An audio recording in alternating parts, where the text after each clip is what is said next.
그러면 전후좌우 계신 분들하고 인사 한번 나누며 말씀을 드리도록 하겠습니다. 행복한 가정을 만들도록 노력합시다. 행복한 가정을 노력합시다. 근데 어느 가정이나 행복한 가정이 되고 싶지 않은 가정은 절대 없습니다. 아멘. 문제는 바라기만 하고 노력은 부족하니까 그만큼 행복한 겁니다. 그런데 하나님은 지수로 보면 각 가정을 허락해 주시면서 행복지수 100을 주시는 분이십니다. 그런데 가족 구성원인 부모가 아내, 남편이, 자녀들이 자기 역할을 그만큼 하기 때문에 그 모습의 행복지수를 경험하면서 살아가는 겁니다.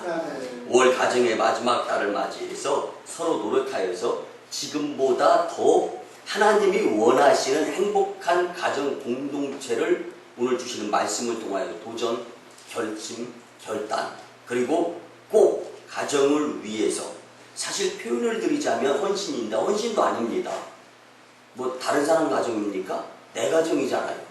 내 가정이 행복하려면 내가 노력해야 되는 거고, 내 교회가 부흥하려면 내가 노력해야 되는 거예요. 남이 해주는 것 전혀 아닙니다. 하나님은 우리의 마음 중심을 알고 계시고 보고 계시는 분이시지 않습니까? 그래서 말씀대로 서로 노력과 협력이 잘 이루어지는 행복한 가정이 되었으면 참 좋겠습니다. 올해인 2013년 5월 가정의 달 베스트셀러의 책으로 주목받고 있는 것이 있는데, 황안나라는 72살, 72살 된 할머니죠. 그분이 쓴 책인데 뭐냐면 엄마 나 또 올게 라는 책입니다. 그 엄마 나 또 올게 주인공인 이 엄마는 96살, 96살입니다. 그런데 따로 떨어져서 살기 때문에 자주 찾아뵙는 편이에요. 비교적. 그러한데도 찾아뵐 때마다 연세가, 나이가 자꾸 드시니까 그 모습을 보면서 안타까운 거예요. 그러나 96의 어머니를 찾아뵀을 때 어머니가 몸이 심히 불편했습니다. 96의 이 어머니가 몸이 심히 불편한 것을 72살의 이 딸이 봅니다. 그러면서 그 가운데 어떤 일이 벌어지냐면요. 엄마, 나 어떡해. 너무 아파. 이렇게 이 96의 이 어머니가 돌아가신 엄마한테 하는 이야기예요.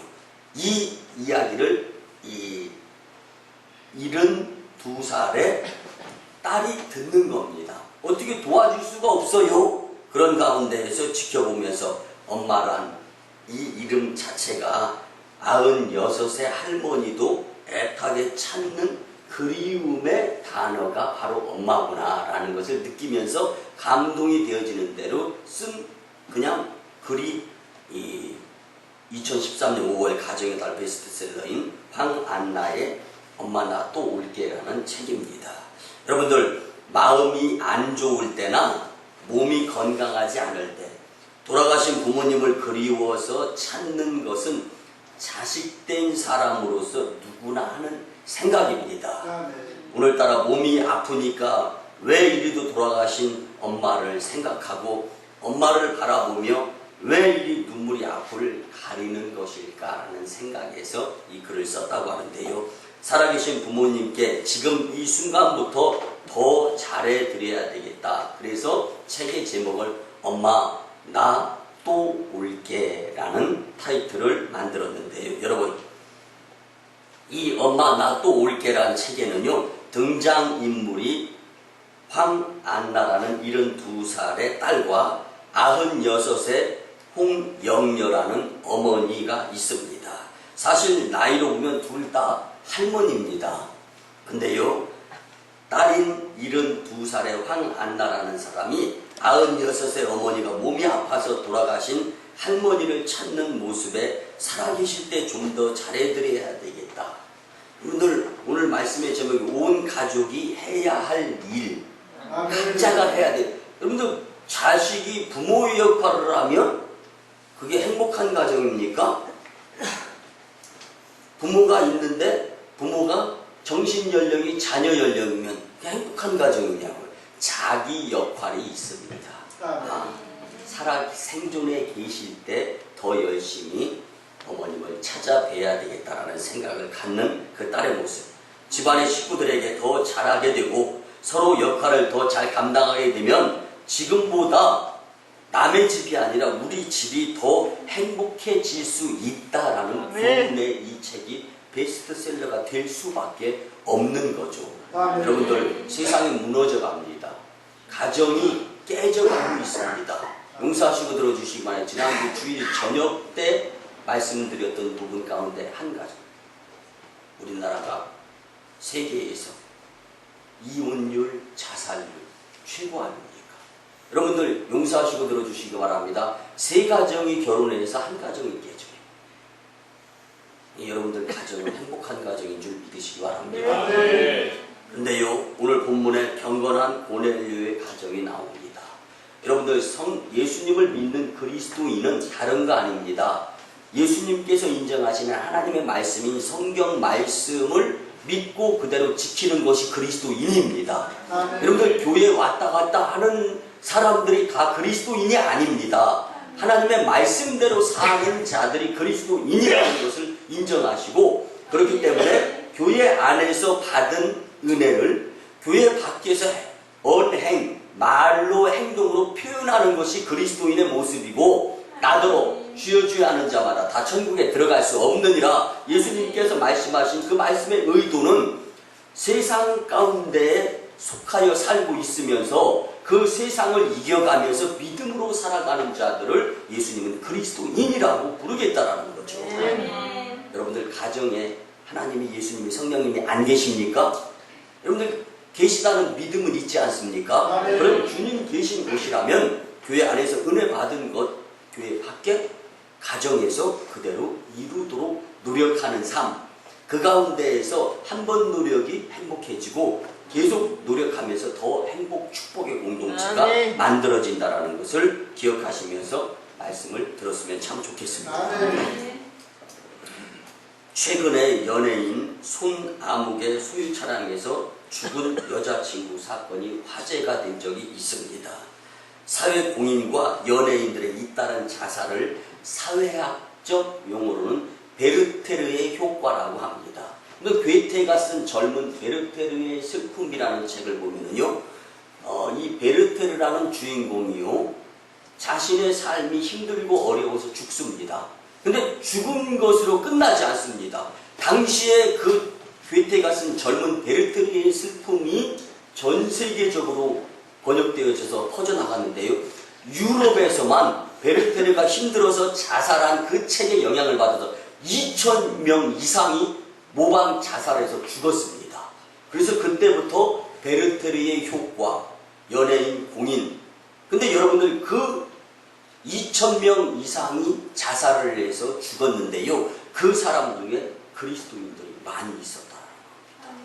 예수님을 정말로 제대로 못 만나고 교회에 왔다 갔다만 하는 자들은 세상의 고난 고통을 못 이기는 거예요. 근데 젊은 베르테르의 슬픔이라는 괴테의 책에서 세상 사람들에게 교훈을 주고자 했던 것은요, 다른 것이 아니라 그 사람이 죽고 나면 그 이후에 그 사람과 함께 하였던 가족 공동체는 더 아프다라는 것이 중점을 두면서 교훈을 두려고 했었는데, 이 교훈이 빗나가면서 주인공 베르테르가 자살해서 죽는 것이 여기에만 집중이 되어져 가지고 이 사탄의 역사죠. 그로 인해서 유럽에서만 2,000명 이상이 모방 자살을 하면서 죽게 됐습니다. 여러분들, 이 한 사건을 보면서 우리는 무엇을 깨달을 수 있습니까? 사탄은 우는 사자같이 두루 삼킬자를 찾아다니며 가정을 깨트리려고 하고 있다는 겁니다. 여러분들의 가정이 사탄의 노예가 되지 않고 하나님께서 원하시는 정말 에덴 동산과 같이, 파라다이스 낙원과 같이 행복 웃음꽃이 활짝 피는 축복의 가정들이 되기를 원하십니까? 그렇다면 오늘 하나님께서 내가 해야 될 역할 분담, 그리고 우리 가정에서 주시는 말씀대로 온 가족이 해야 할 일이 무엇인가, 여기에 집중하면서 그 일을 들은 말씀으로써 행함이 가정에서 이루어지게 될 때 여러분들의 가정은 오늘 본문의 주인공인 고넬료 이상의 축복된 가정으로 하나님께서 세워주실 줄 믿습니다. 가정은 하나님께서 인간에게 주신 최고의 행복의 공동체인 선물입니다. 하나님께서는 가정이라는 공간 안에서 가장 소중한 가치들을 경험하고 어려울 때 위로가 되고 힘들 때 용기가 되며 피곤할 때 쉼을 통하여서 회복이 되어질 수 있는 가장 좋은 공동체로 가정을 축복을 서로 선물로 주신 것입니다. 이 가정 안에서 평화와 안식과 사랑과 믿음과 희망을 경험하면서 행복하게 살도록 하나님은 원하신다라는 것이죠. 오늘은 성경상의 가장 모범적인 가정의 모델인 고넬료의 가정을 통해서 우리 같이 행복 세우기에 참여자, 기여자, 가담의 주인공이 되었으면 참 좋겠습니다. 첫째는요, 온 가족이 하나님을 경외해야 합니다. 본문 2절은 우리에게 교훈으로 말씀해 주는데요. 고넬료의 가정의 행복은 경건한 생활을 힘쓰는 데 있었다라고 말씀해 줍니다. 온 집이 더불어 하나님을 경외했다고 말씀해 줍니다. 여러분들, 경외했다는 말은 하나님을 섬겼다라는 것입니다. 그러니까 하나님이 전지전능하시고 무소부재하시며 능력에 있고 힘있고 못하실 일이 없으신 분이다라는 것을 인정하고 그분을 존경하는 것이 바로 하나님 경외하는 것입니다. 고넬료는 당시 가이사랴 지방에 파견 나와 있던 로마 군대의 장교였습니다. 이방이었던 로마의 군대 장교가 하나님을 섬긴다는 것은 그리 쉬운 일이 아니었습니다. 마치 우리나라가 일제치하 36년의 삶을 살 때 저희 한참 성장할 때까지만 해도요, 학창시절까지만 해도요, 일본 일제치하 36년 정말 이가 떨리고 치가 떨리게 교육을 받았었죠. 그런데 일본 사람이 우리나라에 와서 그것도 경찰 간부나 아니면 부대 장교 정도 되는 사람이 예수님 믿고 교회 다니면서 한국 사람을 일본 사람이 도와주는 그러한 것과 똑같은 모습입니다. 우리 그런 분으로 유명하게 알려진 분이 일본에서 옛사람은 없잖아요. 이것이 바로 고넬료의 가정이었다는 것입니다. 여러분들, 이 고넬료의 가정이 하나님을 믿기로 작정한 다음에 온 식구들이 같이 열심을 내는데, 예수님 믿는데, 하나님을 경외하는데 열심 내는 가정들이 되었다는 것입니다. 성도 여러분, 행복은 온 가족이 하나님을 섬기는 데에서 시작된다라는 것을 믿으시기 바랍니다. 오늘 우리 믿음의 각자 식구들이 특별히 구약에 나오는 여호수아처럼 나와 내 집은 오직 여호와만 섬기겠노라. 이 여러분들의 가정에서 정말 울려 퍼졌으면 좋겠습니다. 여러분들, 분명한 것은 신앙 고백이 여러분들의 가정에서도 이루어져야 됩니다. 주는 그리스도시요 살아계신 하나님의 아들이십니다의 신앙 고백. 나와 내 집은 항상 언제나 하나님 여호와만 섬기는 집이 되겠습니다. 그래서 정말 영적인 우리 집안의 가장이자 호주가 하나님이 되어주신다면 어느 누가 우리 가정을 깨트리고 우리 가정의 불행의 요소를 가져다 준다 하더라도 우리 가정은 흔들리지 않게 되는 것입니다. 오늘 우리 믿음의 각자 식구들이 정말 하나님을 경외하고 부모님의 위치에서, 남편의 위치에서, 아내의 위치에서 모범이 되어가며 자녀들에게 주님의 교양과 훈계로 양육하면서 모범된 모습을 보이게 될 때 하나님을 경외하는 가정임을 하나님이 보시고 비로소 자녀들의 앞길을 열어주시고 부모들이 원하는 이루려고 하는 그것을 정말 축복의 통로로 활짝 열어주시면서 장수의 축복과 풍요로움의 축복을 통하여 많은 이들에게 영향력을 미치는 축복자로 세워주시는 것입니다. 온 가족이 하나님을 섬길 때 고넬료의 가정처럼 행복하고 하나님의 축복을 받게 됨을 믿고 행하시기를 주님의 이름으로 축복합니다. 두 번째는요, 온 가족이 세상을 구제해야 합니다. 역시 본문 2절에 나와 있는데요, 고넬료의 가정은 하나님을 경외하며 백성을 많이 구제하는 가정이었다라고 말씀해 주십니다. 아멘. 여기에 행복한 가정의 비결이 숨어 있습니다. 고넬료의 가정이 권력과 재산을 소유한 부자라고 해서 구제하고 섬길 수 있던 것이 아니었다라는 것입니다. 아멘. 하나님께 은혜를 받고 나서 섬김의 삶을 살게 되었다라는 말씀입니다. 아멘. 섬김의 삶에 기쁨이 있고 행복이 있고 축복이 있는 것이 분명합니다. 아멘. 여러분들에게 감사를 드리는데요. 제가 합성대 신학 동문회장으로서 섬기는 우리 가운데에서 지난 이 5월 13일 날 신학 동문회장배 축구대회가 있었는데요. 그때 제가 귀한 교훈 하나를 깨달았습니다. 뭐냐면 1200만 원의 이 금전이 소요되면서 행사가 이루어졌는데요. 정말 이 도네이션, 이 찬조, 기부, 협력해야 될 분들이 거의 안 하더라고요. 그러니까 속상함, 약간의 실망감 이런 게 생기는 거예요. 근데 반면에 전혀 예상치 않았던 분들이 30만 원, 50만 원 내놓는데 고맙더라고요.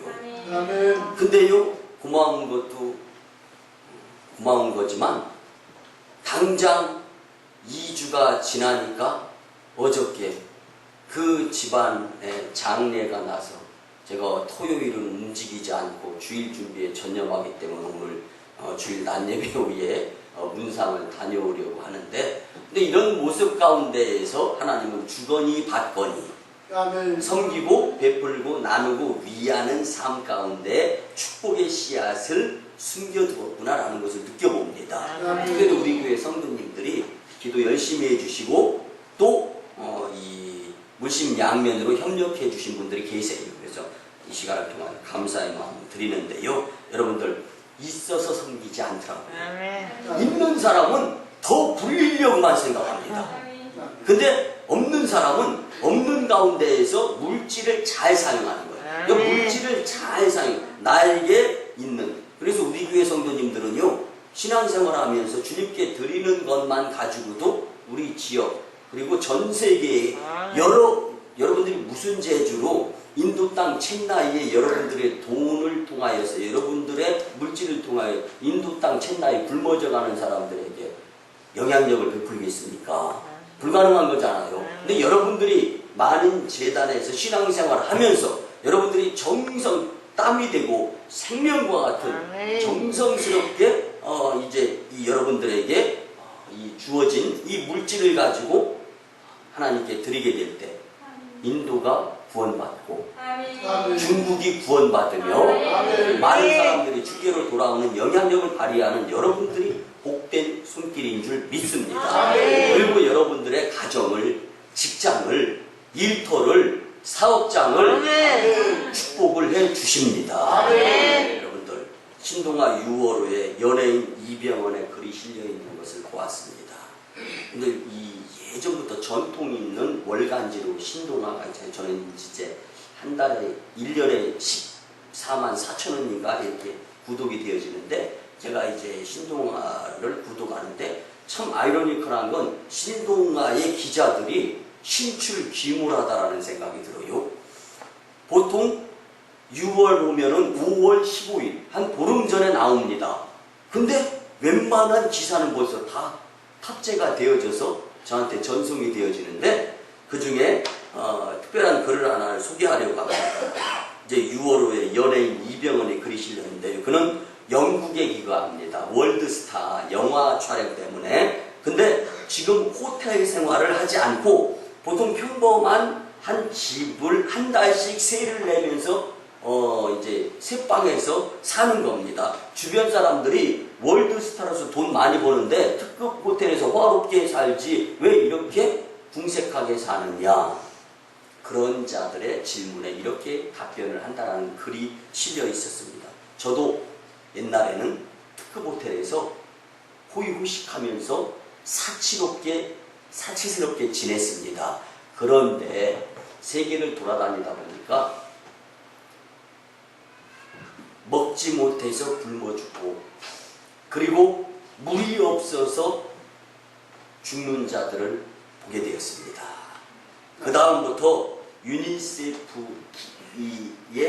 모델이 되어서 광고하고 홍보하고 지금은 자신의 수입의 거의 절반을 유니세프에 드리면서 기부하면서 산다. 그런 이야기를 했습니다. 여러분들 지금 전 세계에서 굶어 죽는 사람들이 많이 있는데 저는 이 글귀가 아주 이 마음을 좀 이렇게 느낌이 감동이 됐는데요. 지금 나는 무엇을 먹을까 음식을 초이스하고 음식을 선택하고 있는데 전 세계의 절반 인구는 무엇을 먹을까가 문제가 아니라 먹지 못해서 굶어 죽고 있는 것이 문제가 되고 있는 사람들이 많다는 것을 나는 알았다. 아멘. 여러분들 우리 만인교회도 이 오송지역을 품고 또 구제와 세계 선교를 통한 구제 사업을 열심히 감당하는 이 재단을 하나님이 들어서 쓰시면서 여러분들의 가정은 구제의 손길이 있는 가정으로 축복을 해 주시는 것을 확신합니다. 사랑하는 성도 여러분, 있어서가 아니라 하나님을 경외하며 세상을 구제하는 삶을 살게 될 때 하나님께서 우리 가정을 행복으로에 초대해 주실 줄 믿습니다. 마지막 세 번째입니다. 온 가족이 성령 충만해야 합니다. 이 옆에 분들하고 인사 나눕니다. 성령 충만한 가정이 되도록 노력합시다.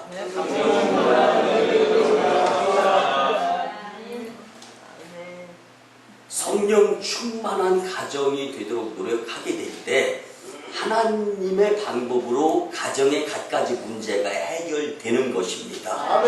고넬료의 가정은 하나님께 항상 그래서 기도하는 가정이었다라고 오늘 본문은 말씀해 줍니다.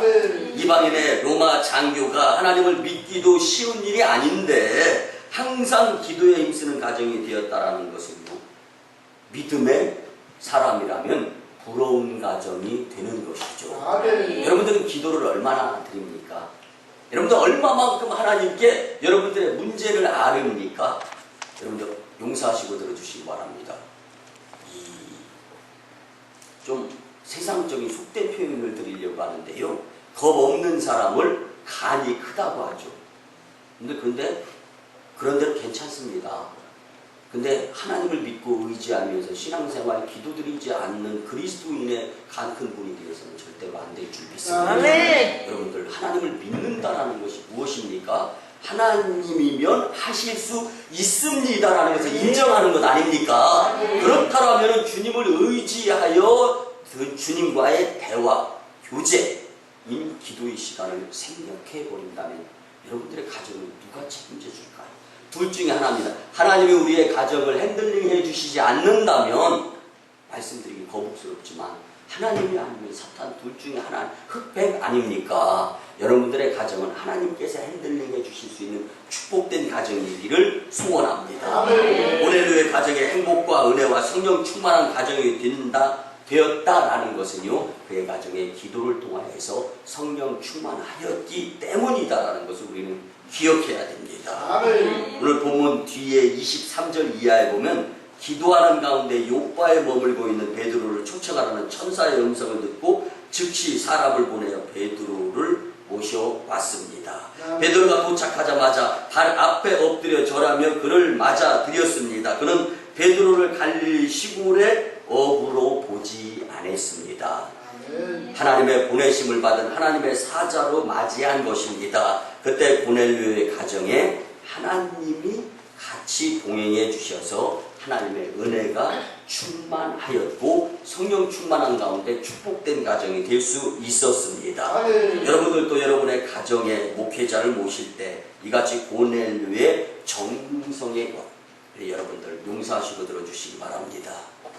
목회자가 잘못하는 것은 하나님이 직결 심판하십니다. 성도님들은 목회자를 판단하는 것이 아니라 믿음으로 승리할 수 있도록 따르고 열심 내는 것이 성도님들이 해야 될 부분입니다. 왜 그러냐면 목자와 양은 질적으로 다르기 때문입니다. 여러분들 목회자와 하나가 되어서 하나님 영광, 교회 부흥, 성도 축복이 되고자 열심 내게 될 때 여러분들의 가정에 만복의 축복이 임하게 될 줄 믿습니다. 아멘. 그리고 본문 이후인 44절 말씀에 보면 모인 사람들이 성령 충만함을 받았다라고 말씀합니다. 이들은 세례받고 구원받았습니다. 항상 기도하는 가정에 겸손함이 있고 항상 기도하는 가정에 은혜와 성령 충만함이 있는 것을 믿고 행하시기 바랍니다. 아멘. 사랑하는 만인교회 성도 여러분, 행복한 가정을 이루시기를 소원한다면 믿음의 사람으로서 성령 충만해야 됩니다. 5월 가정의 날에 가슴 아프고 속상한 사람들의 부류가 좀 있습니다. 이제 엄마 아빠 손을 잡고 나들이 하는 친구들을 먼 발치에서 부러워하는 부모가 없는 자녀들이 있어요. 뿐만이 아니라 어버이날이 되면 가슴에 카네이션 한 송이 나도 달아봤으면 자녀가 없는 외톨이 부모들도 있습니다. 또 사랑하는 가족을 떠나보내고 혼자 되어서 눈물을 짓는 사람들이 있습니다. 교회에서 행복한 가정에 대해 설교할 때 이들은 구석진 곳에서 홀로 서늘하게 가슴을 쓰려가면서 아파가면서 통곡해가면서 눈물을 흘려가면서 어둠의 삶을 살아간 희망조차도 없는 사람들이 있습니다. 여러분들 창세기에 등장하는 족장들의 가정을 보면 어쩌면 그렇게 다 결손가정이고 불행한 가정입니다. 여러분 아브라함의 가정이 행복한 가정으로 시작했습니까? 이삭의 가정이 행복한 가정으로 시작했어요? 야곱의 가정이 행복한 가정으로 시작했습니까? 요셉의 가정이 행복한 가정으로 시작하지 않았습니다. 한번 잠깐 우리 같이 나눠보면은요, 남편 하나 믿고 타향살이 하는데 남편이 아내 보고 글쎄, 여보 뺏길 것 같으니까 당신을 내 누이라고 합시다. 이런 남편 믿고 정말 살 수 있습니까? 입장을 바꿔놓고, 여러분 남편들이 힘 있는 사람 앞에서 자신을 빼앗길까봐 여보 당신이 내 누이라고 합시다. 상상이 갑니까? 여러분들 그런 가정이 아브라함 가정이었어요. 아내를 누이라고 속여 남의 나라 왕에게 빼앗길 뻔했던 아브라함의 가정. 또 성격이 도대체 맞지 않고 대화가 통하지 아니하였던 이삭과 리브가의 가정이 있습니다.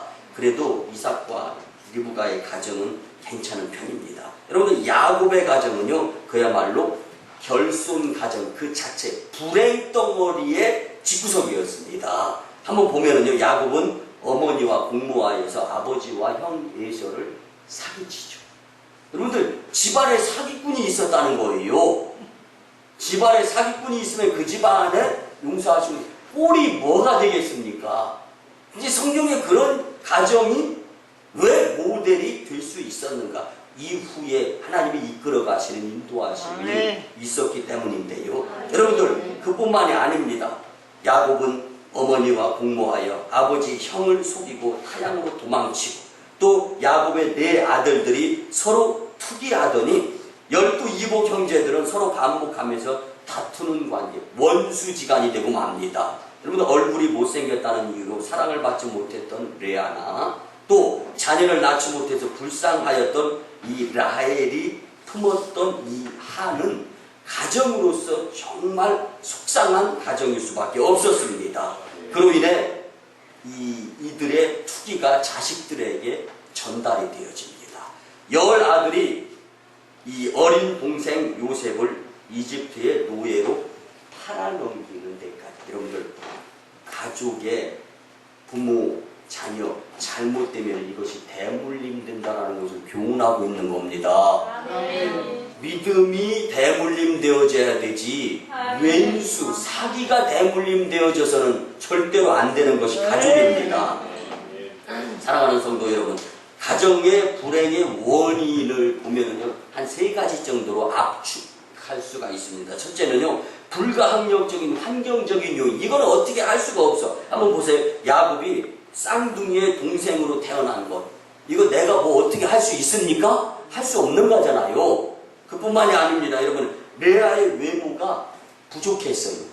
근데 요즘 같으면요, 다 뜯어고칠 수 있습니다. 근데 뭐 구약시대에 무슨 성형 기술 뭐 이런 것이 발달이 되었습니까? 그러니까 용서하시고 들어주시기 바랍니다. 생긴 대로 살아야 될 때 그를 보고 괴로워했던 모습들이 있었어요. 그렇지만 어쩔 수 없는 겁니다. 이 일들은 그뿐만이 아닙니다. 라헬이 오랫동안 아기를 낳지 못한, 여러분들 지금도 아기 낳지 못한, 물론 시험관 아기도 있긴 하지만 아직까지도 어머니의 자궁을 통해서 정상적으로 이제 자녀를 출산하는 것은 태손이 없으면 불가능한 거 아닙니까? 이런 것들은 어쩔 수 없는 가정의 불행의 요소가 될 수 있습니다. 근데 두 번째로요, 이 무엇보다 자기를 둘러싸고 있는 가족 구성원의 잘못이 있을 수가 있어요. 자녀가 잘못하는 경우 있고, 부모가 잘못하는 경우 있고, 남편, 아내가 잘못하는 경우가 있어요. 아버지와 형을 속인 야곱의 욕심, 이런 것도 잘못하는 거잖아요. 야곱의 부모는 무지와 편견이 가득 차 있었기 때문에 자녀들을 잘 양육하지 못했습니다. 그뿐만 아닙니다. 야곱은 아내와 자식들을 공평하게 사랑해 주지 못. 여러분들, 이 땅의 부모들이 자녀를 공평하게 사랑해야 됩니다. 저희 집안에는 콩 한쪽이 있어도 우리가 7남매입니다. 남녀 차별 없이 부모님이 벌써 믿음이 있었다라는 것을 저는 말씀을 준비하면서 와, 대단하구나 라는 것을 느끼는 거예요.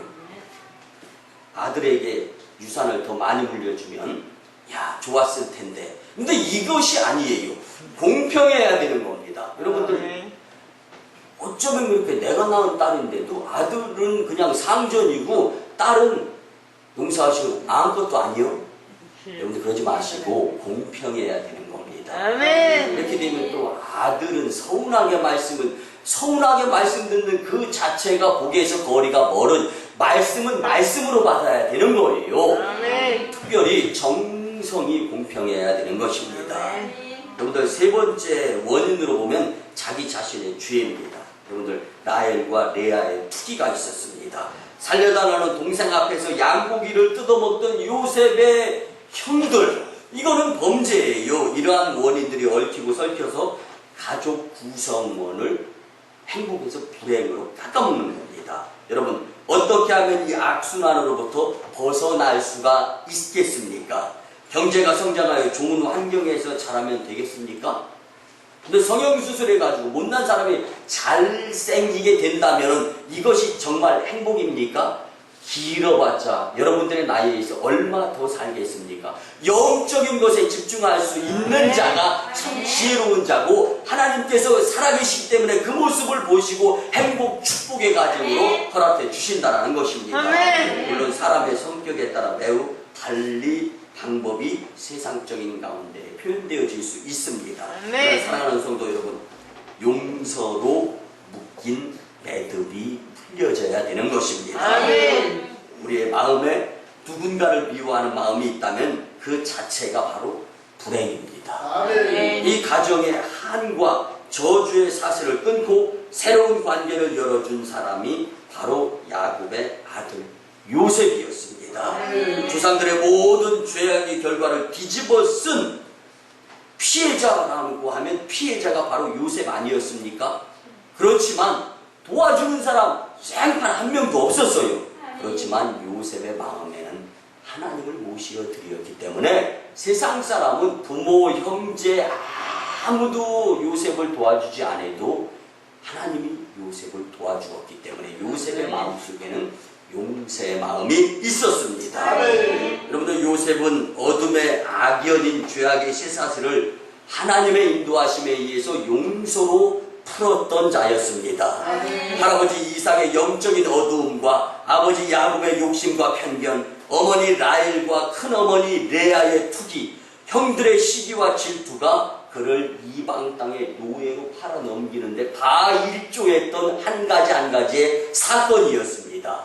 그러나 요셉은 모든 고통과 수치와 슬픔을 한 몸에 짊어지고 살아가는 가운데에서도 비가 오나 눈이 오나 추우나 더우나 내가 감옥에 있으나 내가 먹든지 못 먹든지 간에 그의 마음 중심에는 하나님이 존재하고 있었습니다. 요셉은 그렇게 해서 여러 해 동안 내려오던 죄의 사슬을 끊고 자기에게 메워진 십자가를 묵묵히 견디면서 주님이 계신 곳이라면 어디든지 갈 수 있습니다. 고백의 삶을 살았습니다. 아멘. 드디어 용서라는 것을 활용할 수 있는 기회가 요셉에게 주어집니다. 아멘. 여러분들, 그는 형들을 용서하며 서로 끌어안고 통곡함으로써 극적인 가정에 깨졌던 행복을 꽁꽁 묶어 맸던 영적인 쇠사슬을 용서라는 도구를 통하여서 풀어 제낀 자가 바로 요셉이 될 수가 있었습니다. 아멘. 하나님의 방법을 선택했던 그 가정이 비로소 세상의 방법을 선택했던 아브라함, 이삭, 야곱, 그 가운데에서 잘못 얽히고 설켰던 것들을 하나님의 사람 요셉은 용서라는 도구를 활용하여서 풀어 헤쳤던 것입니다. 아멘. 고통 가운데 하나님께서 주신 영적 위로와 만족을 누린 사람이고, 그리고 하나님의 일하시는 방법을 알고 그 도구로 쓰임받기를 기뻐한 사람 요셉, 그의 헌신을 통해서 깨졌던 가정이 완벽하게 행복한 가정으로 새롭게 태어나게 되었던 것입니다. 아멘. 그 용서와 사랑의 사람 요셉을 통하여 하나님은 새로운 역사를 전개해 가면서 신약의 예수님의 예표를 가장 흡사한 구약에서 그 예표로 요셉을 선택해서 사용하시는 하나님의 놀라운 은혜가 임하게 되었던 것입니다. 아멘. 사랑하는 성도 여러분, 왜 나만 해야 돼? 여러분들 가정에서 이런 말씀 하지 마시기 바랍니다. 아멘. 나 행복을 통해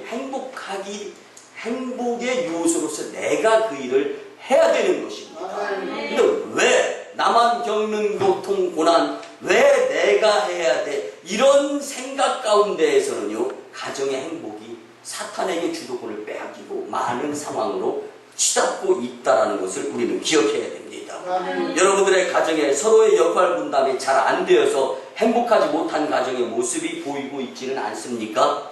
오늘 주신 말씀으로 이기적인 생각 버리시기 바랍니다. 아멘. 억울하다는 생각 버리시기 바랍니다. 아멘. 그리고 자신의 역할이 잘 감당되어질 때 행복한 가정이 된다는 것을 의심하지 마시기 바랍니다. 아멘. 억울한 생각, 속상한 생각, 이기적인 생각을 갖자면 요셉보다 더 억울한 사람이 어디 있겠습니까?